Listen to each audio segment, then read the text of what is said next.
Welcome, ladies and gentlemen, boys and girls, children of all ages, to the Coders Startup Podcast. We've hit episode number 35 now, and as always, I'm joined by Carter the Marketer Johnson, who has now returned from his ER trip from the last time that we spoke, and it seems like he's in high spirits. Well, yeah, I've had, I've had an international trip, and then I came back and I immediately hurt my knee.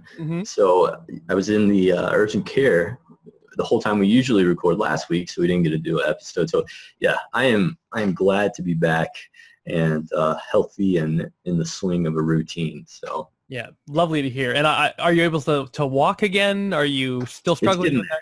It's getting there. It's slowly but surely. All right, good. Hopefully, quick recovery on that one. Because like I said to Carter before, my wedding is coming up real soon now in just about a month and a half. That's apparently real soon. About 6 weeks out. Yeah, and he's the MC for the evening, so I'm going to need him to be able to at least stand in front of a podium.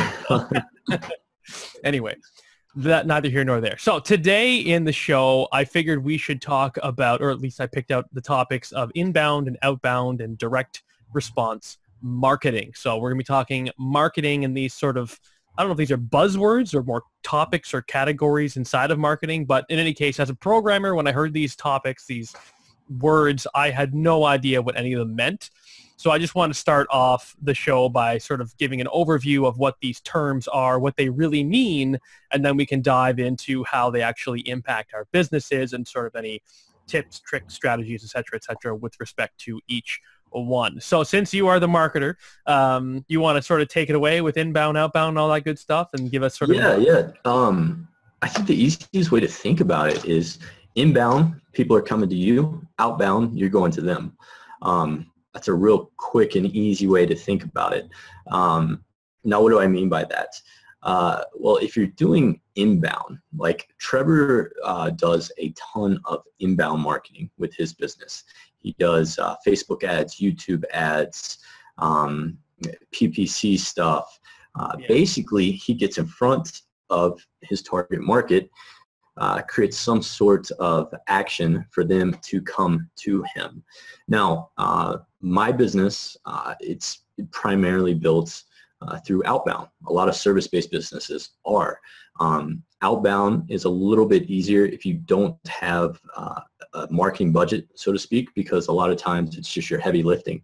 So if you were doing cold calls, that's a form of outbound. If you were sending out letters, that's a form of outbound. You could even argue if you were doing some sort of cold emails, like there's certain services out there where you can put an ad in an email, that's outbound. So is that kind of, you think that's a description of inbound versus outbound? Yeah, exactly. All I was going to say was give examples, and you totally followed up with examples. Other examples for what I do with inbound marketing is I have a blog, right? I do content marketing where I post content, and then I get leads from the traffic that comes to it, and I get leads via pop-ups and exit pop-ups. So if someone tries to leave, then I have that pop up. Great app for that is Opt-in Monster. I love it. They just recently made a change where they went sort of worldwide with their targeting. So before they used to be just for WordPress sites, and now they do any site. So if you don't use WordPress, you can now use Opt-in Monster. I think we have a link for that, codersstartup.com/opt-in monster, or maybe just, I forget now anyway. But you can also just Google it, whatever. I'm sure you guys are smart enough to figure out how to find that application. So that was exciting. Anyway, just Carter said, any way that in a way that you can receive someone inquiring about your business without having you physically go out and call them or send them a piece of mail or whatever. It's just sort of, it's almost like automatic marketing is sort of outbound. Inbound marketing. I've almost got to make it up. Let's talk about some of the benefits and disadvantages to both. I can tee it up. Let's do this. You know a lot more about inbound. I know a lot more about outbound. So let's do that. So I'll take outbound. So really the advantages with outbound, if you're a hard worker, if you're just a straight hustler, you can knock it out of the park with outbound because it literally rests on how much effort you're willing to put forward, especially in the early days. I'll give you an example. One of my roommates, he is fantastic at outbound marketing. He literally will do 50 phone calls a day. He'll send out different mail pieces. He'll do all sorts of stuff. He's fantastic. The drawback with outbound is you have to be consistent, because I know Trevor's going to talk about how he hits all these numbers and then he can start tweaking and stuff. With outbound, it's the same thing, but just remember it rests more on you. Outbound is a lot more difficult to scale. It usually requires human capital, so you're going to need like people or a sales team. With that being said, though, some of the biggest businesses in the world were built on outbound marketing. Usually in the software, I'm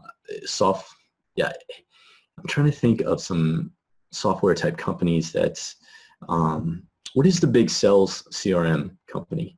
Salesforce. Yeah, Salesforce, even Is that it? Microsoft, or I mean, the CRM. Salesforce. I'm trying to think of the one. I think it was Salesforce. I think that's the one that a couple billion worth.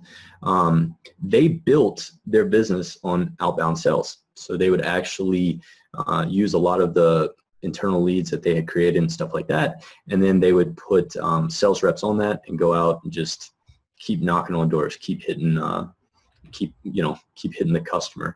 I know a lot of like Ross Perot, his business was built pretty much on outbound sales. He had a really well systemized process. Sorry, I got like a hanging spider or something from my house. It's extremely hot in here, so we have all the windows open and all these like critters and flies and stuff are getting in. Do you not have air conditioning in that place yet? No, very few houses in Denver. That's not true. Probably like 20% have air conditioning. So really, see, I guess we're so used to the cold in Canada that as soon as it gets above 24 degrees Celsius, which is I don't know what in Fahrenheit for you Americans, we can't handle it. We need our air conditioning here in Canada. It's kind of funny, but anyway, that's awesome. So yeah, with outbound, it's definitely doable to scale a business to great heights with outbound, but you're really going to have a strong strength in processes and just human capital, if you will. Yeah. So it's kind of a lot of that.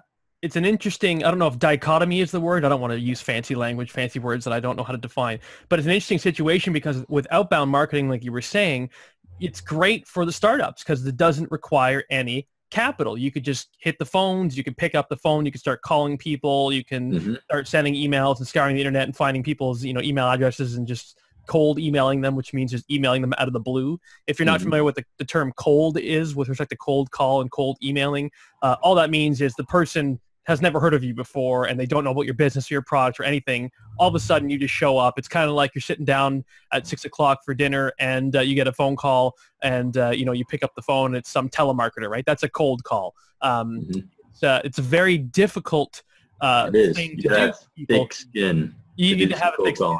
Yeah. And there's some people who swear that cold calling never works, and then there are other people who swear that if you're good enough, like you can build an empire on it. Yeah, but I mean, I think they're probably very similar. If not, I think cold calling might even work better because I'm looking at my own numbers, and it's like the number of people who I can, get to a sale over my email. I mean, if you take any amount of my traffic, so if you just take a single visitor coming to my blog and hearing about me for the first time, and you compare that to that person who has to potentially convert into a lead and then has to convert into a buyer, the percentage success rate for an average visitor to turn into a sale is like, what is it, 20% of 1%. So what is that, 0.2% chance of someone converting into a sale with respect to my marketing, which is my inbound marketing. So I'm pretty sure you could do a better conversion rate over cold calls than 0.2%. Right. But you can scale that. And that's But I can scale that. Exactly. Yeah. So, and what we mean by that is once you get to a certain level of traction, you can't, it's a lot harder to scale outbound marketing unless you have dollars and people in place. Where Trevor can uptick his inbound budget, which this will be a good transition. Outbound outbound marketing, it's very, very hard to do that. Right. So yeah, why don't you take it away? What are some of the benefits and drawbacks of inbound marketing? Yeah, and before I do that, I just want to, I stumbled upon, well, two things. First of all, still talking about outbound. I know you tried to transition it, but I'm ruining it.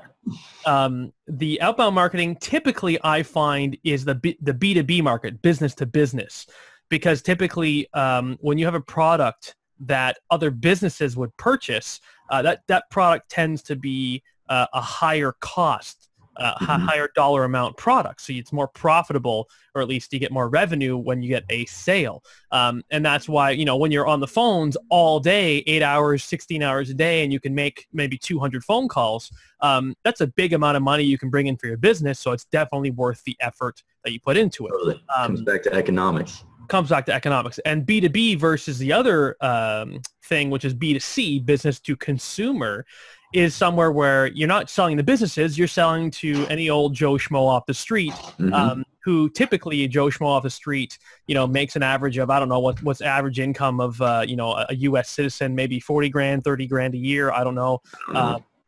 Far less of a budget with respect to spending money. So that's why maybe inbound marketing makes more sense, because it's a lot more scalable when you're in the B2C market. But again, still before I transition into inbound, I found a really cool tool that I heard about. I'm going to say our friends over at the Zero to Scale podcast. You ever heard of the Zero to Scale podcast? I'm not sure I have. Do you know Greg Hickman? I don't think I do. Okay, so I heard about Greg Hickman through, he's good buddies with like the John Lee Dumases and Pat Flynn's and everything. So he's one of those ringers. He's been, a speaker at a lot of these conferences and stuff. But Greg Hickman and his buddy Justin McGill have a podcast called Zero to Scale. And we actually got a tweet. The Coders Startup Podcast got a tweet mention, or an at mention from their podcast, because apparently Justin McGill is a fan of the Coder Startup.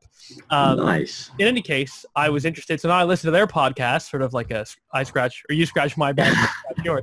It's just good knowledge that's circling around. You know what I mean? Yeah, this is completely out of the blue. I never even heard of them before, and sure enough, they called us out and said, "Hey, good stuff." So, in any case, Justin McGill has a product called Lead Fuse, and it's not F-U-S-E, it's F-U-Z-E, Lead Fuse, and it's available at leadfuse.com. And essentially, his business model is to send you leads directly to your inbox that are for the B2B market space. So I think that Mr. Carter Johnson might be interested in Lead Fuse, because you pay a certain amount of dollars to get a certain amount of leads. So if you know typically what your conversion rate is on a lead with your outbound marketing, then you could probably have the same sort of close rate with respect to using this guy's business. So it's essentially taking outbound marketing, flipping it on its head, because they do it for you, and turns it sort of into inbound marketing, because now you're just paying and the leads are coming into your inbox. So leadfuse.com, very cool idea. I've never used them before, so I can't really say if they work or not. But when I was looking at their the cost per leads, it was actually fairly reasonable. It got down to, when you purchase on their more expensive plan, which is like $1,000, you're paying around $1 a lead, which for my business would be fantastic. But I'm not in the B2B space. I'm in the B2C space. Yeah. Whew. So having said that, now I can transition over into inbound marketing. I didn't think I'd have so much to say about the topic of outbound. So yeah, inbound marketing, pros and cons. Well, the pro is, like Carter said, the biggest pro is that it is completely scalable. So if I get, I don't know, a sudden jump of traffic on my blog, if my blog goes from whatever it is now, 40 or 50,000 a month to like 500,000 a month, all of a sudden my number of leads will just spike with no extra added effort on my part, because it's all on like automatic. It's all on autopilot. There we go. That's the word I was looking for. It's just, that's the beauty, and that's why I love it. It's hands-off marketing. You do it once, you set it up, and it's a once and done type of thing, unless you want to do split testing, which obviously I am a big proponent of split testing. So that's the biggest pro, is that you just, it just works, and it works in the background, and you can be sitting on your butt playing video games and not having to worry about your marketing. I mean, the cons of it is, yes, you do have to, if you don't have any traffic, then you will have to pay for your traffic, right? And then that will force the issue of you having to be good with your numbers. We've talked about our numbers in the past. Wish I could say which episode it was, but you have to know your numbers. You have to know how much a lead is worth to your business, because then you know how much you could spend to acquire a lead. And as long as you know those numbers, then you're good to go. And correct me if I'm wrong, Trevor, but you really got to tune it in too. Because it took a while for you to tune in your inbound marketing. And we've talked about that before. Go out, play around with Facebook ads, YouTube ads, whatever it is, but don't jack it up to $100 a day, because you will burn through cash fast. So you really got to tune in that system. Yeah, I found with the Facebook, and I think I talked about this when you were away last week in the ER, unfortunately. I talked about my YouTube ads, and I mentioned how with my Facebook campaigns, ad campaigns, when I dumped a lot more money into it, my cost per conversion skyrocketed, and it just wasn't worth the dollar spent anymore. But with my YouTube ads, it didn't seem to have that same sort of effect with the same sort of money I dumped into it. That's not to say that if I all of a sudden was spending $5,000 a month, that I'd still be getting leads for under $2. I don't know, because I haven't tested it. But anyway. It is scalable. Yep, go ahead. I got a super fun idea after you finish your a little game we can play, but keep going.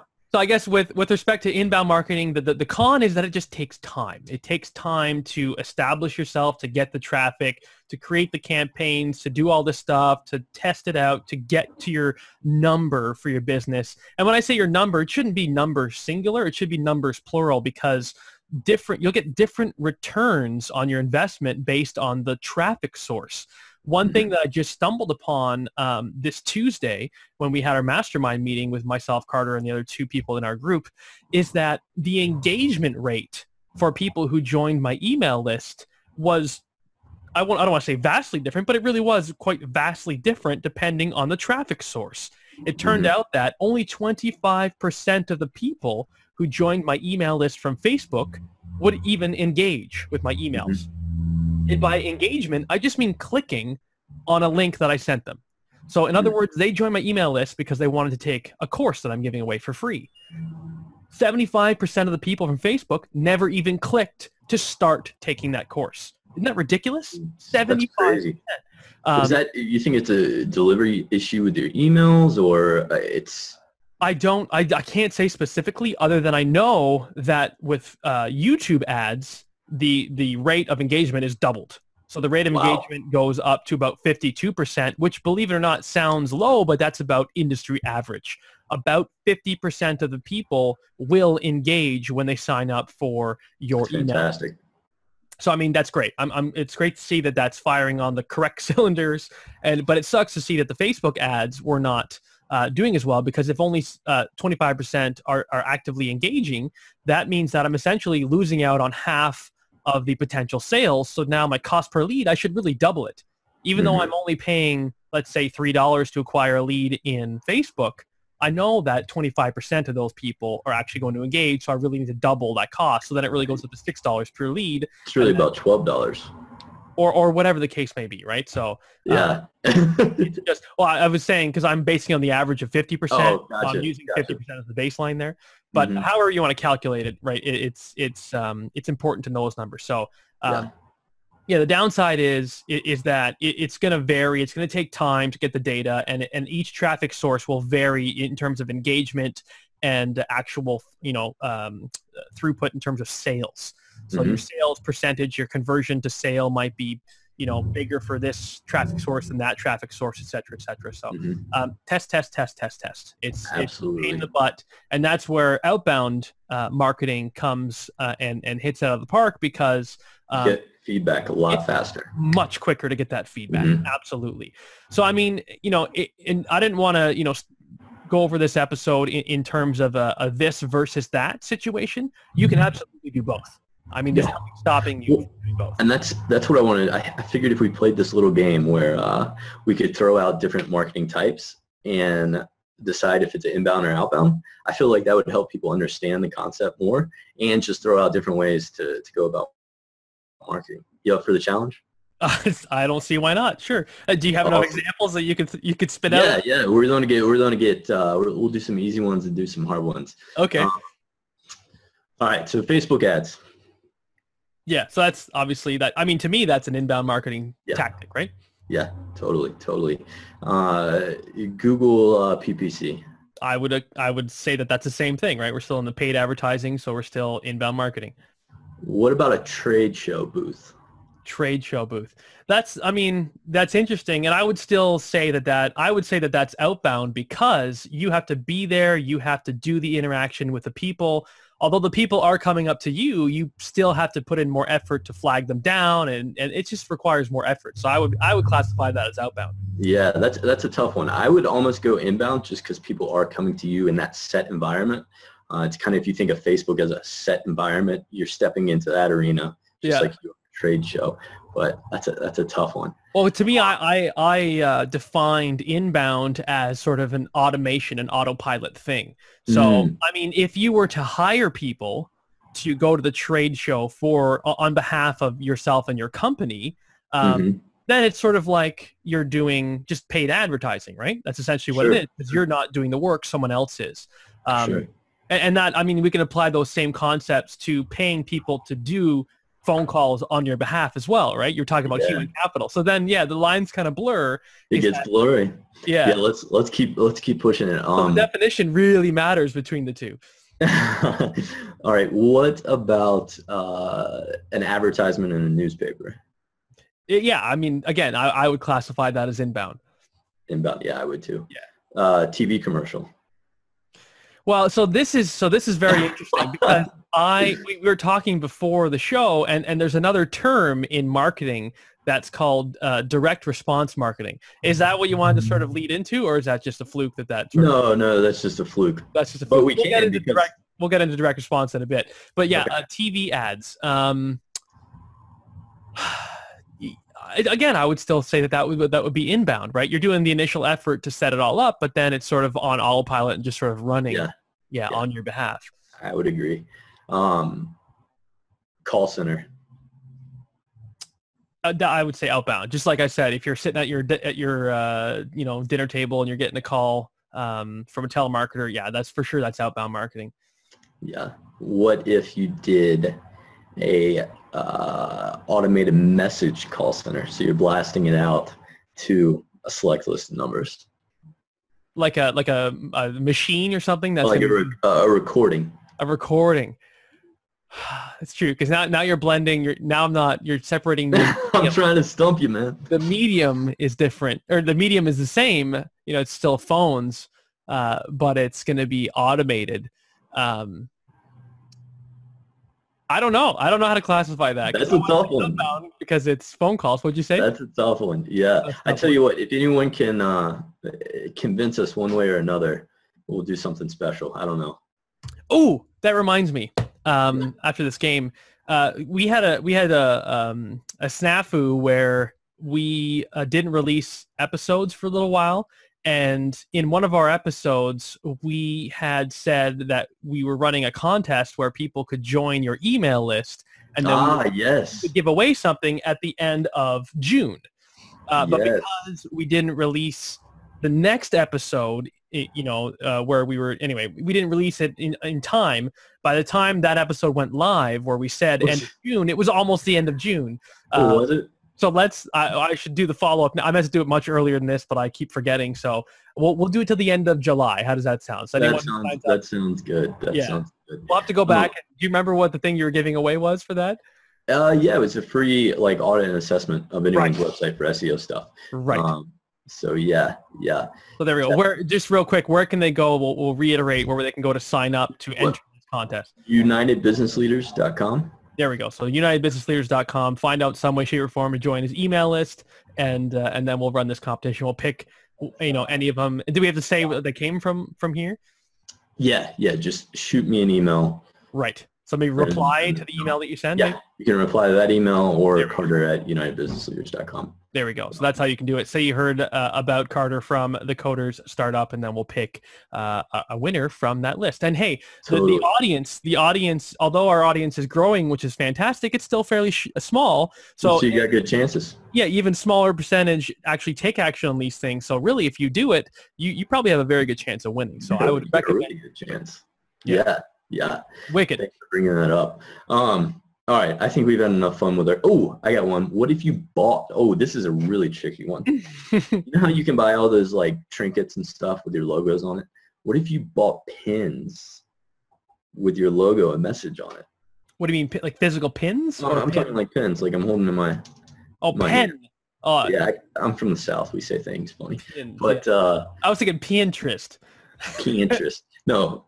Pens. Yeah. And you're giving away pens in person? You're mailing the pens out? What are you doing? No, you're just, let's say, you know how pens just kind of spread. Like people take them from offices and then, let's say you're a dentist office and you use these and you give them to your customers on their way out and they spread, leave them at home and stuff.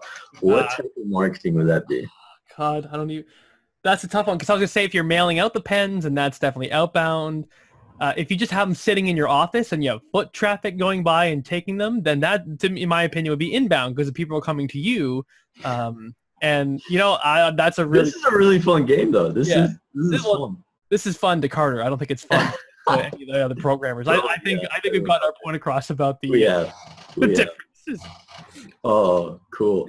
So what do we have next? Are we doing today? I want to talk direct response now as well. Because I think this is just another buzzword that I hear, and I say buzzword again. It's a terminology. It's jargon. There we go. It's jargon that I hear in the marketing world that I just didn't know what the heck it meant. Until recently, someone explained what they thought it meant, and I was like, oh, that totally makes sense.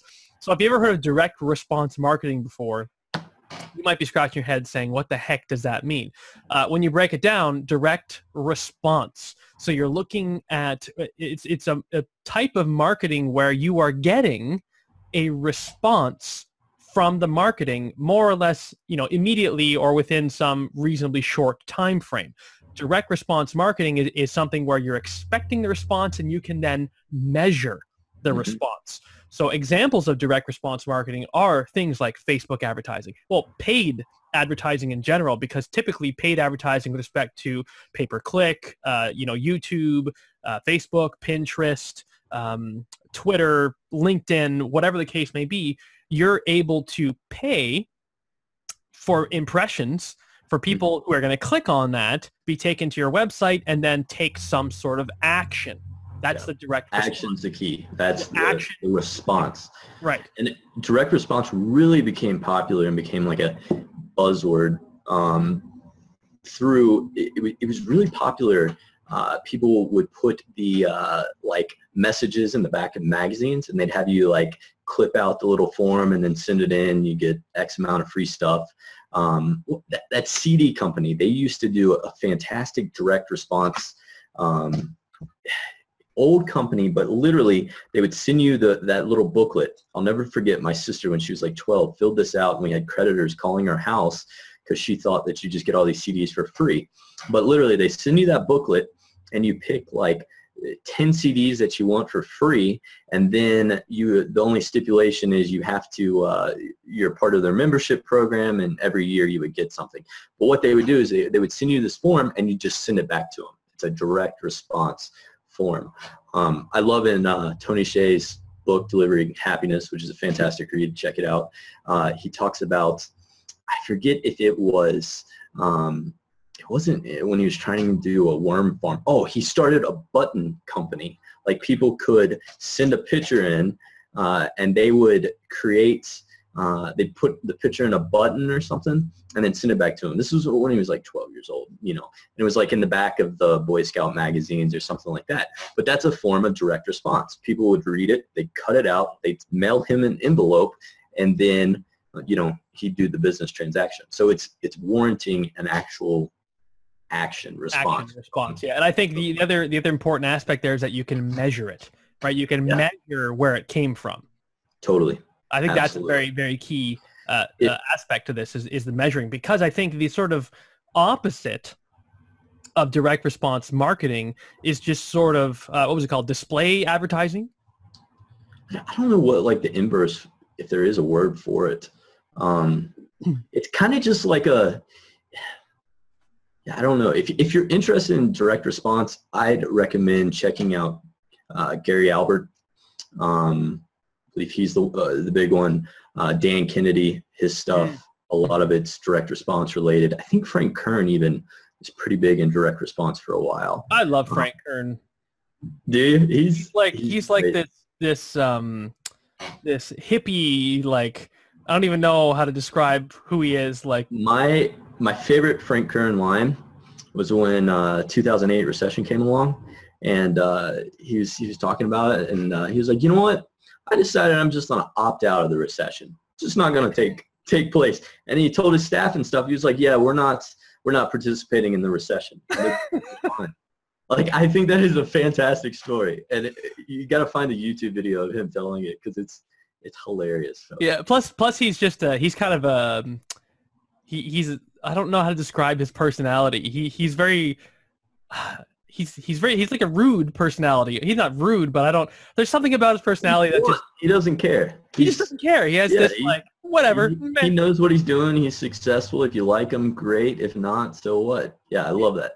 Yeah, he has like this. Yeah, if you don't like it, take a hike only, and not that kind of nice, polite language type of thing. He's very, anyway, he's crude, I guess, is the way I like to call him. Yeah. But anyway, so yeah, I was getting back to the topic at hand, which was the opposite of direct response marketing. I think is essentially marketing that you can't track. There's no specific action that the person on the other end, on the receiving end of the marketing, should take. So since there's no action they can take, there's not necessarily any way to track how it's working. There's an ROI specifically. So, good examples of display type advertising are like, Coca-Cola will run an ad campaign, putting, I don't know, doing whatever it is they do, like the polar bear at Christmas type of thing. Like they're not, they do TV ads, right? TV ads. It's branding plays and stuff like that. Yeah, it's like branding plays, and the people who use YouTube advertising as just the 15-second clips before your video that forces you to watch the whole thing, but you can't take any action. You can't click on it. It doesn't go anywhere. It's just display advertising. It's just them shoving their brand down your throat, or rather down into your eyeball sockets. And I think a good point of that is, like, the only way they can track that is by asking the consumer when they do engage in business, hey, where did you hear from us? How did it come about? So maybe it was. But even then, I don't agree with that, and specifically because when does Coke ever say that to you? Does Coke ever ask you how you heard about them? My intuition is Coke has some crazy intellectual stuff that we don't even know about, where they can figure out an ROI on that stuff. Like, I didn't think NASCAR sponsorships, you could figure out ROI on that, but then I heard someone explain it, and I was like, holy cow. Really? Like, yeah. You want me to go into how they project it? Well, yeah, let's do that, and then we can maybe move on to our book and app. Okay. This episode's been all over the place. Yeah. So yeah, heard same thing. I was like, there's no way. How do you figure out the value of a sponsorship on a NASCAR car?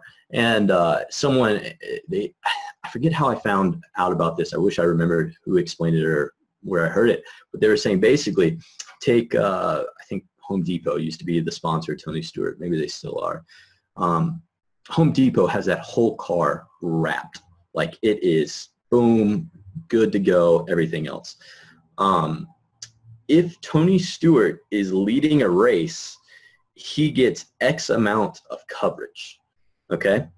So then what they do, they figure out, let's say he's a 4-hour event, he's leading the race half the time. That's 2 hours of pretty much just exposure. If you back that into what is equivalent or a media spend for that exposure, you can get basically what the value is.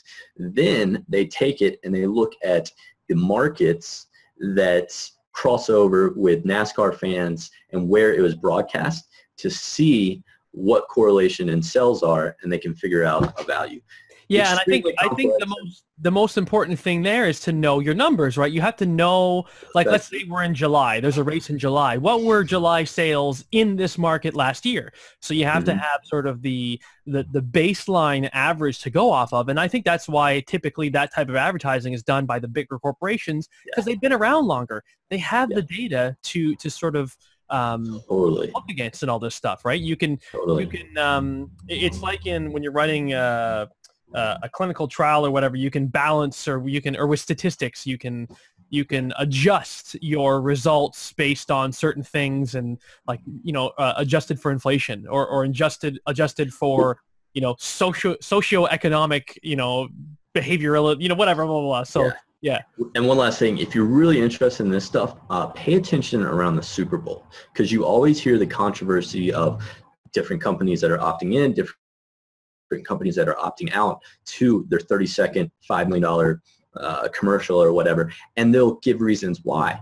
And you see a lot of the bigger companies talking about now, that same amount of money, the actual impressions and everything else that they can use on the web to gather an equivalent audience. But the bigger step is it's you can track it. You know what I mean?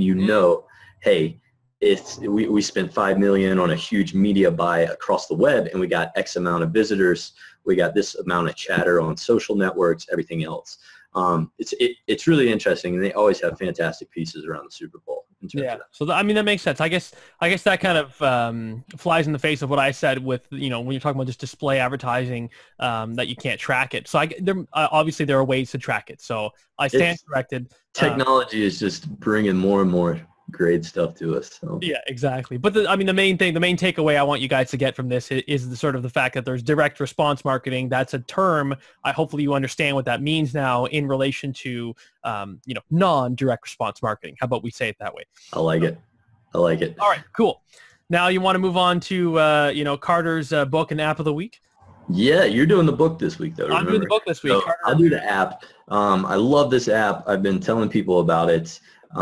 It's QuickBooks Self-Employed app. And what you do, you sign up for it. It is a paid app. I think it's like $16-20 a month, something like that. But you hook it up to your phone, or you can just do it online. But if you have it on your phone, it makes it super, super fun, because what happens is you hook up all your bank accounts, and every transaction that comes through, you can swipe left for a business transaction, swipe right for personal. So it organizes all your accounts, and then it gives you real-time projections of what your quarterly and annual taxes are. It takes the guesswork out of that stuff. I really, really like it, because it almost makes it feel like a video game. Like you're like going through like, oh, this is business, this is business, this is business. And then you're categorizing. And of course, if you mess up, you can go back through and it's easy to correct. But you're basically like categorizing where you're spending money, and it gives you that breakdown. It doesn't have it on a monthly basis, or I haven't figured out how. I'm sure that's a setting tweak I can do. So it just kind of has your annual snapshot or your quarterly. But it's really, really fun, and I found it probably the best solution so far to keeping track of accounting stuff as it pertains to taxes. Right. And again, the name of that is?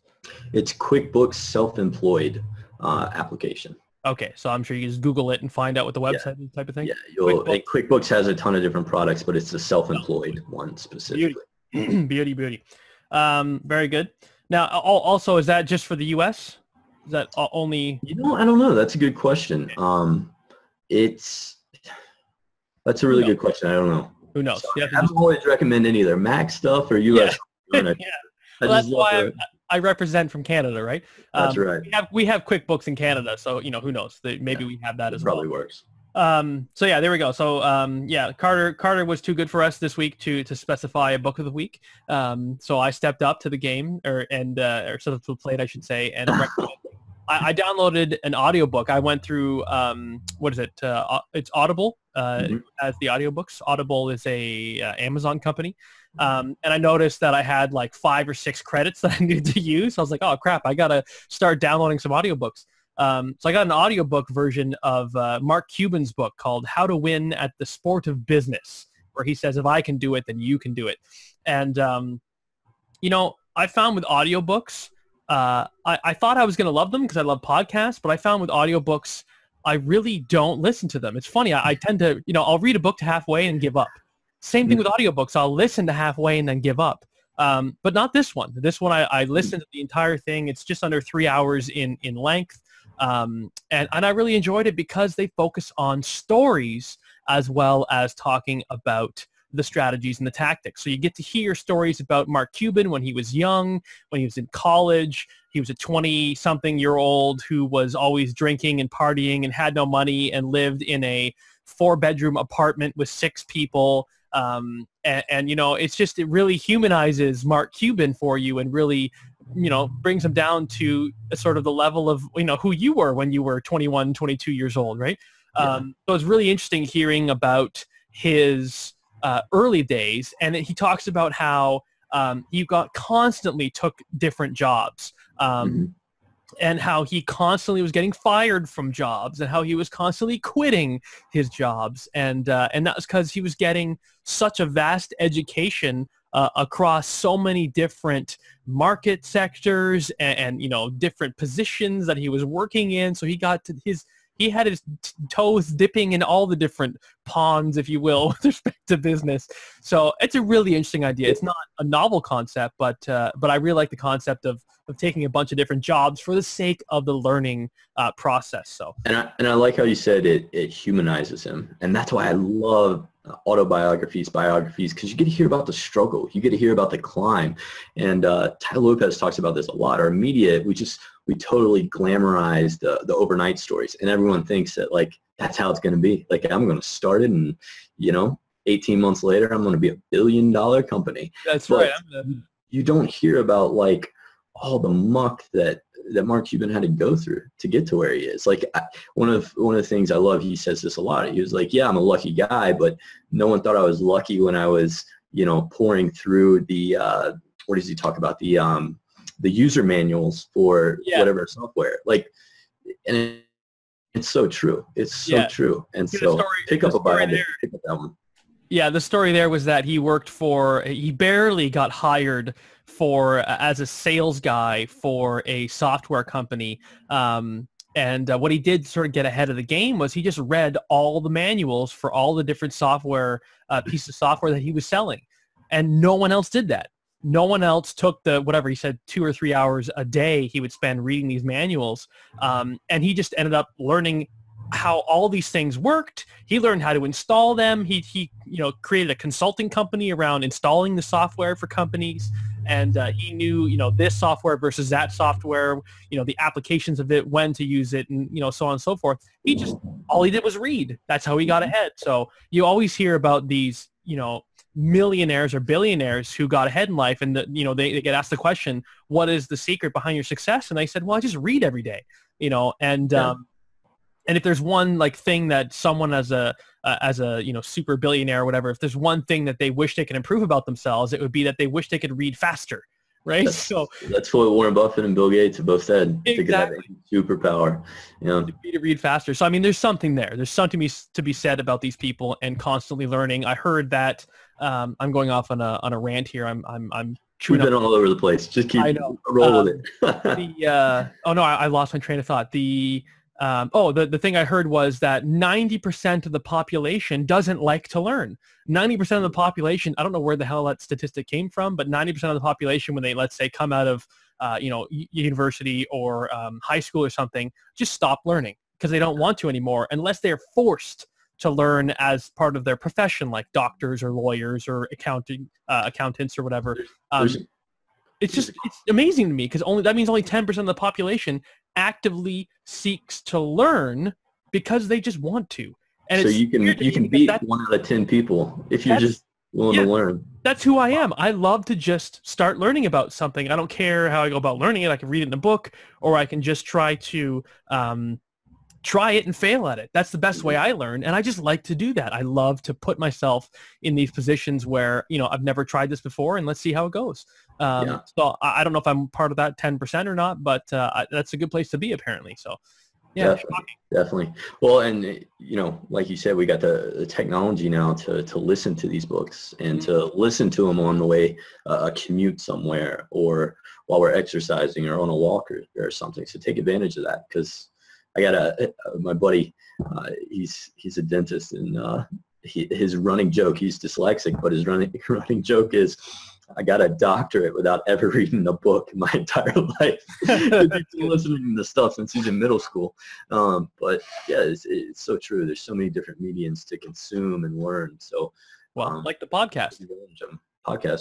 Beautiful example. I listen to podcasts every single day for probably at least 2 hours every day I'm listening to some sort of content while I'm walking the dog, riding my bike, having a shower, doing the dishes, working out, which I never do. Even sometimes while I play video games, I mute them. So I'll play like Madden and I'll mute it and I'll just listen to a podcast because I mindlessly play Madden or something. We had a running rule in our house when we play FIFA. We would mute it and then put on a podcast. Got through all of it's I didn't know that was a thing. Yeah. There you go. So if you play a lot of video games, that's our tip of the week. Just put it on mute and start listening to a podcast. That way you don't have to feel so guilty because you're wasting time. So very good. Anything else you want to throw out? No, this has been a long podcast. It's been a ton of fun, though. I'm glad we're back in the ghost, getting it going. So, looking forward to next week. For sure. Next week, who knows what we're going to throw at you, but I'm sure it's going to be something juicy. We got a surprise coming in about a month. I don't know when it will go live, but what we talked about earlier. There we go. I already forgot what we talked about, but that's good. Look at that. You're that excited. Yes. Okay, I remember what we talked about. Okay, there you go. Ooh, surprise. So closing things up, we always have a strong call to action at the end of anything. Whenever there's another tip for you, if ever you're writing anything, posting a blog article or creating an ad or making a podcast, or always have a strong call to action at the end of your thing. So the strong call to action for the end of this episode is going to be go to unitedbusinessleaders.com, sign up for Carter's email list, get an entry in to win his sort of breakdown of your business. Extremely valuable stuff. I don't even know what dollar amount to put on it. If you were to put a dollar amount on it, could you even do that, do you think? How much would that be worth, Carter? What's that? How much would your overview of their business and for the SEO assessment? Yeah. I mean, usually we charge about $1,000 for that. There you go. So $1,000 of value. $1,000 of value you can get just by signing up. And like I said, you're more than likely going to win because there's a huge audience and there's even fewer people who will actually take action on this. So go ahead, do that. And also, if you're interested in coaching and getting your business on with yours truly, especially if you have an info product or something like that, go for it. Go to coderstartup.com/coaching, and you can set up a free consultation with me where I will help break down your business as well, and then we can go in and further with that if you want to obviously increase your sales, increase your conversions, just increase your general good looks. That's what I am here to do for you. So check it out, coderstartup.com/coaching, and thank you so much for listening all the way to the end of this episode. I wish you guys a wonderful evening or morning or weekend or whatever it may be that you're listening to this or whenever. So there you go. Take care of yourselves, and as always, happy learning. Bye for now. Yeah. Peace.